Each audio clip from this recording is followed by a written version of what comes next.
네, 어제 새벽 담임 목사님께서 전해주시던 말씀, 이 모세의 부르심에 대한 장면이었잖아요. 이제 그 말씀을 듣다가 모세의 삶이 그려지는 거예요. 40년 동안 정말 그 광야에서 뺑뺑뺑뺑 돌다가 나의 지팡이로 안 되다가 하나님의 지팡이로 바뀌는 그 말씀, 은혜 받으면서 듣던 가운데 딱 기도할 때 강력하게 하나님께서 저의 마음에 기억나게 해주시는 말씀이 있었습니다. 그게 바로 그 말씀의 제목이 바로 핑모설하라는 제 설교였습니다. 제가 이 말씀을 들었을 때는 2013년에 인도네시아로 필드 트립을 갔었을 때였습니다. 제가 대학교도 이제 신학과를 나왔는데요. 군대를 다녀오고 하나님이 제게 주셨던 선교의 마음을 가지고 기도하던 중에 경민아, 이제 꿈만 꾸는 것이 아니라 직접 가보고 하나님의 꿈을 향해 한 걸음 한 걸음 좀 나아가야 되지 않겠나 라는 마음을 주시더라고요. 그래서 나도 현장에 한번 나아가 보고 싶다, 선교지에 가보고 싶다 라는 마음으로 기도하던 중에 그때 마침 학교에 선교 현장 체험이라는 수업이 생겼습니다. 지금은 돌아가신 서성민 교수님께서 인도해 주셨는데요. 본인이 직접 20년 이상 인도네시아에서 선교하시며 교회를 세우고 선교 신학교를 세우고 인도네시아 선교회 회장도 하시고 나중엔 총회 선교부도 맡고 하셨는데, 그렇게 많이 사역하셨던 것들을 이 귀한 그다음 세대들에게, 신학생들에게 보여주고 싶으셨던 거예요. 그래서 선교의 현장이 얼마나 다양한지 저희에게 선교를 기도하는 것만이 아니라 꿈을 꾸고 여러분이 무엇을 준비하고 계획할지 더욱 구체화하는 마음을 가지라고 제공되었던, 저희에게 준비가 되었던 수업이었습니다. 그렇게 하나님의 은혜로 그 수업을 듣고 한 학기간 이제 공부하고 준비하는 거죠. 공부하고 준비하고 언어도 배우고 자금도 준비하고 많은 것들을 준비하여서 드디어 이제 방학이 되었습니다. 방학이 되어 기대와 함께 부푼 마음과 함께 비행기를 타고 올랐습니다. 딱 인도네시아 내리니까요, 습하고 더운 날씨, 또 입에 맞지 않는 음식들, 제가 입이 까다롭더라고요. 몰랐는데 가보니까 온 천지에 기어다니는 도마뱀들, 예배당이고 뭐고 할 거 없이 막 도마뱀이 다 기어다녀요. 그리고 섬나라인데 섬이 엄청 커가지고 이 장시간으로 이동하는 버스의 시간들 등등 생소한 시간들을 보냈습니다. 지금도 그 교수님이 늘 반복하면서 말씀해 주시던 말씀이 생각나는데요. 여러분, 선교는 특별한 게 아니라 삶이에요. 삶. 같이 적응해 가는 거고 그곳에서 잘 먹고 잘 살아가는 삶. 우리의 삶 전부가 선교입니다. 삶이 선교다라는 메시지를 4번 주셨는데, 그리고 저한테는 좀 특별하게 이제 같이 동네 애들이랑 축구를 했어요. 축구하고서는 이런 말씀을 해주시더라고요. 김 전도사, 평소에 너무 소극적인데 그러지 말고 축구할 때처럼만 열정적으로 이제 선교하고 하나님 사역을 하라고, 그러면 하나님이 도와주신다고 했던 말씀이 떠오릅니다. 그렇게 함께 많은 시간을 보내고 드디어 주일이 됐어요. 이 인도네시아니까 현지의 교회들 가서 통역으로만 설교를 듣고 그러면 이게 마음에 갈급함이 생기더라고요. 그래서 한국말로 설교 듣는 게 너무 그리웠어요. 얼마 안 되는 시간이었음에도 불구하고 그럴 걸 다 아시고 교수님께서 저희도 은혜를 받아야 된다고 3부에는 이제 한인교회에서 예배드리도록 인도를 해주셨습니다. 그렇게 기다림과 기대함을 가지고 들었던 말씀이 바로 오늘 제목의 핑모설하입니다. 간단히 요약을 해보면 이렇습니다. 여러분, 오늘 말씀의 제목이 무슨 말인지 아십니까? 요즘 젊은 세대들은 줄임말이 유행인데 줄임말로 만들어 본 제목입니다. 풀어서 설명하면 핑계대는 모세, 설득하시는 하나님입니다. 핑계대는 모세, 설득하시는 하나님의 앞글자를 따서 핑모설하라고 붙였습니다. 출애굽기 3장 4장에서의 모세의 모습은 하나님께서 능력을 주시고 가라고 말씀하시는데 계속 못한다고 핑계를 댑니다. 오늘 읽은 저희 4장 10절 말씀을 보면 저는 말을 잘하지 못하는 자입니다. 하나님이 가라고 하셨지만 제가 지금 이렇게 입이 뻣뻣하고 혀가 둔하여 말을 잘 못하는데 어떻게 가라고 하십니까? 하나님께 묻습니다. 계속 빼는 거죠. 어제 담임 목사님께서 말씀해 주신 것처럼 큰 패배주의에 빠져 있는 모습을 봅니다. 왕궁에서 잘 나가다가 그럴 때도 내가 안 됐는데, 아니 40년을 광야에 피하고 있었는데 지금 돌아간다고 되겠나? 라는 부정적인 자기인식이 깊이 박혀 있음을 볼 수 있습니다. 그렇게 묻는 모세에게 11, 12절 하나님께서 이렇게 대답하십니다. 모세야, 누가 사람의 입을 지었느냐? 누가 말 못하는 자나 못 듣는 자나 눈 맑은 자나 맹인이 되게 하였느냐? 나 여호와가 아니냐? 이제 가라. 내가 내 입과 함께 있어 할 말을 가르치리라. 하나님께서 너의 입을 지은 나 여호와가 함께 하겠다, 할 말을 주겠다, 이렇게 강력히 말씀하시면서 가라 라고 말씀하시는데요, 13절에 보면 모세가 어떻게 대답하냐면요, 오 주여, 보낼 만한 자를 보내소서. 모세는 또 못 가겠다고 하나님께 합니다. 이러한 모습이 바로 왕 앞에 갈 때까지 모세에게 조금씩 계속 나타남을 볼 수 있습니다. 모세에게도 약점이 있었던 거죠. 우리와 같이 약점이 있었던 사람이고, 또 믿음이 부족하여서 갑작스러운 하나님의 부르심 앞에 40년 동안 또 왕궁에 있을 때 하시지 않다가 왜 갑자기 이제 나이 든 나에게 부르십니까? 그 갑작스러운 하나님의 부르심 앞에 못하겠다고 떼쓰고 핑계대며 도망다니던 모습을 가졌던 사람이 모세였습니다. 그러자 하나님께서 노하시면서 말씀하십니다. 14절에 레위 사람 내 형 아론이 있지 아니하냐? 그가 말 잘하는 것을 내가 아노라. 그가 너를 만나러 나오나니 그가 너를 볼 때에 그의 마음에 기쁨이 있을 것이라. 너는 그에게 말하고 그의 입에 할 말을 주라. 내가 내 입과 그의 입에 함께 있어서 너희들이 행할 일을 가르치리라. 네, 그러고서는 이제 너는 이 지팡이를 손에 잡고 이것으로 이적을 행하라 라고 명령을 하십니다.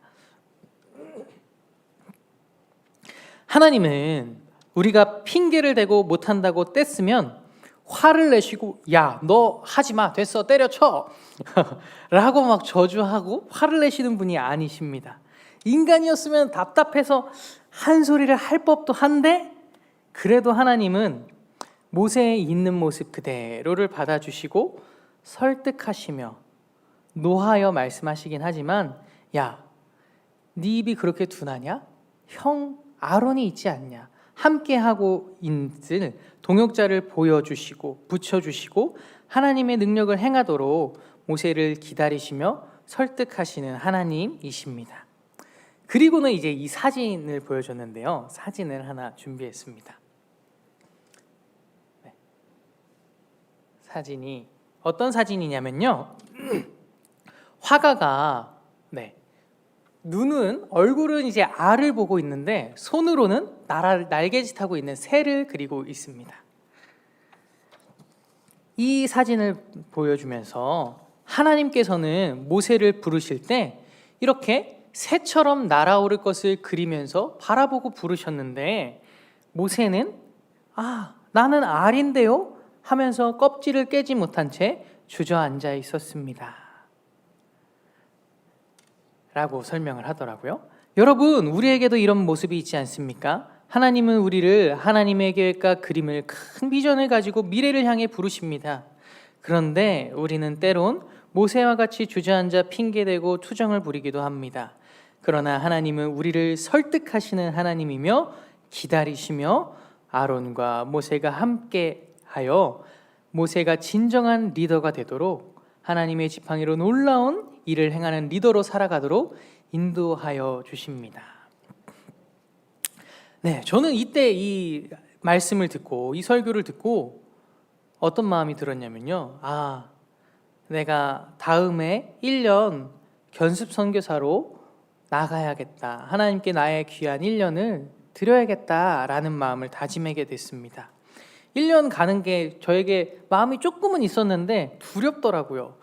돈도 계속 달달이 들고 두렵기도 하고 걱정도 앞서고, 그래서 하나님 앞에 핑계대면서 모세처럼 하나님 저 못해요 핑계대고 있던 제 모습을 딱 발견했었던 거죠.